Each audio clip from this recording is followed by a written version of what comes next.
আসসালামু আলাইকুম international news বাংলায় আপনাদের স্বাগতম। শুরুতে থাকছে শিরোনাম। এত আত্মবিশ্বাস যুক্তরাষ্ট্রের সঙ্গে পেরে উঠবে কি ইরান? ইরানের দাঙ্গায় যুক্তরাষ্ট্রের হাত ছিল।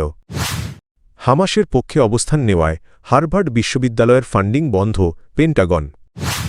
ফিলিস্তিনিদের হঠাতে 10 লাখ রাশিয়ান আনার ছক। ভারতের ওপর থেকে অতিরিক্ত 25% শুল্ক প্রত্যাহার করে নিলেন ট্রাম্প। যুক্তরাষ্ট্রের সঙ্গে সম্ভাব্য যুদ্ধের প্রেক্ষাপটে ইরানের কৌশল নিয়ে সম্প্রতি তাসনিম নিউজ এজেন্সিতে প্রকাশিত একটি বিশ্লেষণ আন্তর্জাতিক অঙ্গনে বিস্তর আলোচনা তৈরি করেছে।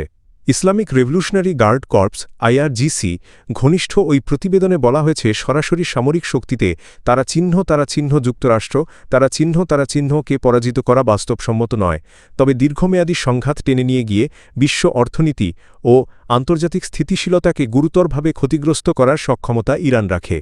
ধাপে ধাপে সংঘাত বিজয়ের নতুন সংজ্ঞা।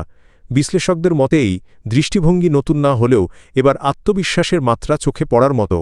প্রতিবেদনে একটি ধাপে ধাপে যুদ্ধ কৌশল তুলে ধরা হয়েছে, যেখানে লক্ষ্য সরাসরি বিজয় নয়, বরং যুক্তরাষ্ট্র ও তার মিত্রদের জন্য যুদ্ধের খরচ অসহনীয় করে তোলা। অর্থনৈতিক চাপ, আঞ্চলিক অস্থিরতা এবং সরবরাহ শৃঙ্খলে বিঘ্ন, এই তিনটি স্তম্ভে কৌশলটি দাঁড়িয়ে আছে। এই টিকে থাকাই বিজয়, সহনশীলতা ও বিঘ্ন সৃষ্টি। তেহরানের কৌশলের মূল কথা হল সহনশীলতা ও বিঘ্ন সৃষ্টি, অর্থাৎ যুক্তরাষ্ট্রের আঘাত সহ্য করা, আঞ্চলিক সংঘাত ছড়িয়ে দেওয়া, বৈশ্বিক অর্থনৈতিক ব্যবস্থায় অস্থিরতা তৈরি করা।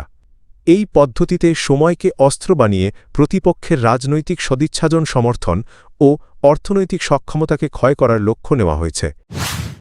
ইসলামী বিপ্লবের প্রায় ৪৫ বছরে সবচেয়ে গভীর অভ্যন্তরীণ সংকটের মুখে পড়ে ইরান গত বছরের শেষ দিকে।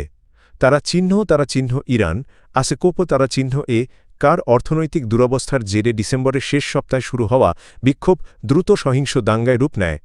সরকারি হিসাব অনুযায়ী এতে প্রাণ হারান ৩৫০০০-এরও বেশি মানুষ, যা বিপ্লব পরবর্তী সময়ে নজিরবিহীন।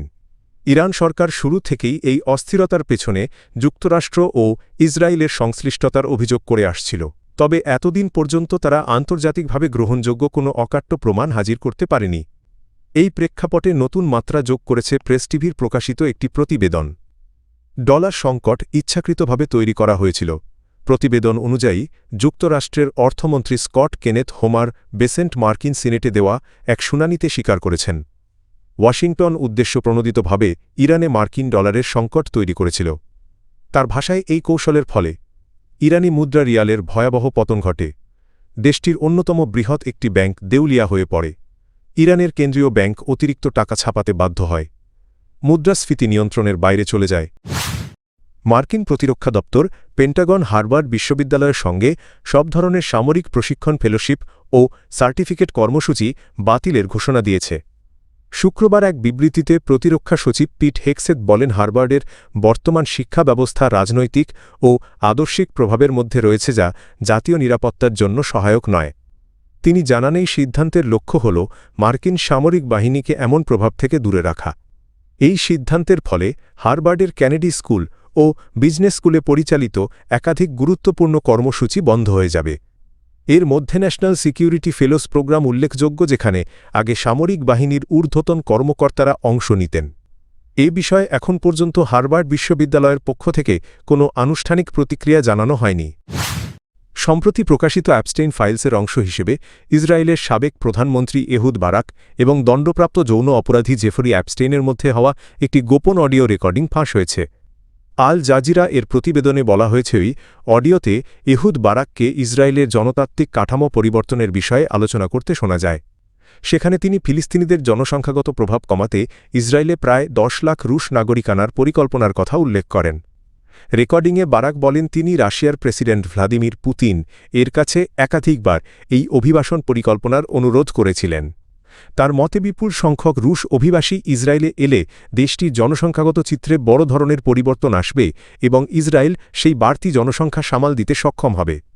ফাঁস হওয়া এই অডিও নতুন করে আন্তর্জাতিক অঙ্গনে বিতর্কের জন্ম দিয়েছে। রাশিয়া থেকে জ্বালানি তেল আমদানির কারণে ভারতীয় পণ্যের ওপর আরোপ করা অতিরিক্ত 25% শুল্ক প্রত্যাহার করেছেন যুক্তরাষ্ট্রের প্রেসিডেন্ট ডোনাল্ড ট্রাম্প। শুক্রবার ট্রাম্পের সই করা এক নির্বাহী আদেশে জানানো হয় চলতি সপ্তাহে ঘোষিত যুক্তরাষ্ট্র ভারত দ্বিপক্ষীয় বাণিজ্য চুক্তি কার্যকর করার অংশ হিসেবে এই সিদ্ধান্ত নেওয়া হয়েছে। আদেশে বলা হয় ভারত প্রত্যক্ষ বা পরোক্ষভাবে রাশিয়া থেকে জ্বালানি তেল আমদানি বন্ধের প্রতিশ্রুতি দিয়েছে। একই সঙ্গে নয়াদিল্লি যুক্তরাষ্ট্রের কাছ থেকে জ্বালানি কেনা এবং আগামী 10 বছর প্রতিরক্ষা সহযোগিতা বাড়ানোর অঙ্গীকার করেছে। এই শুল্ক প্রত্যাহারের সিদ্ধান্ত স্থানীয় সময়ে শনিবার রাত 12:01 থেকে কার্যকর হবে। মার্কিন প্রশাসনের দাবি ইউক্রেন যুদ্ধের প্রেক্ষাপটে ভারতের প্রধানমন্ত্রী নরেন্দ্র মোদী রাশিয়ার তেল কেনা বন্ধে সম্মতি দিয়েছেন।